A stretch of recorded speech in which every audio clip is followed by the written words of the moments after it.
in the 1950s, a dam was built, and after it was in place, the water that pooled above it became Lake Berryessa. During the dam's construction, the engineers realized the structure would not be enough to keep all the water in if the lake were to flood. To solve this problem, the engineers installed what's called a spillway in the middle of the lake. A spillway is like a huge drain. When the water levels in the lake are normal, none of the water will go into this drain. But when water levels reach a certain point, the water, instead of spilling over the side of the dam, will spill into this spillway, and it will travel 200 feet straight down the 78-foot wide pipe, and when it reaches the bottom, the pipe bends sharply to the right, and the water is shot out on the other side of the dam into a creek. On a summer day in 1997, 41-year-old graduate student Emily Schwalick was swimming in the recreational side of Lake Berryessa. That evening, before she got out of the water, she decided she wanted to have a closer look at the spillway, which at the time, because the water levels had risen high enough, water was pouring down into this spillway. So Emily turned around and began casually swimming away from the recreational area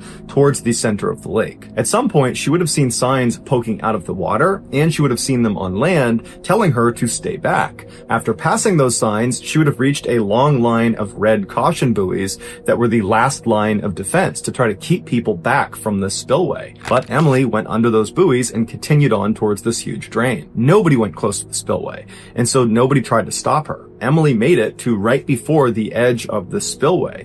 It would have been deafeningly loud as 360,000 gallons of water poured over the edge into the spillway every second. Emily most likely was trying to get right up to the edge and then grab that outer cement lip and kind of anchor herself and then lean over the edge and get a look down into the hole. But what ended up happening is as she got closer and closer to the edge, the current picked up so dramatically that it began pulling her down into the hole. And so by the time she's over this cement lip, she had already turned around, realizing her mistake, and was trying desperately to swim away from the spillway.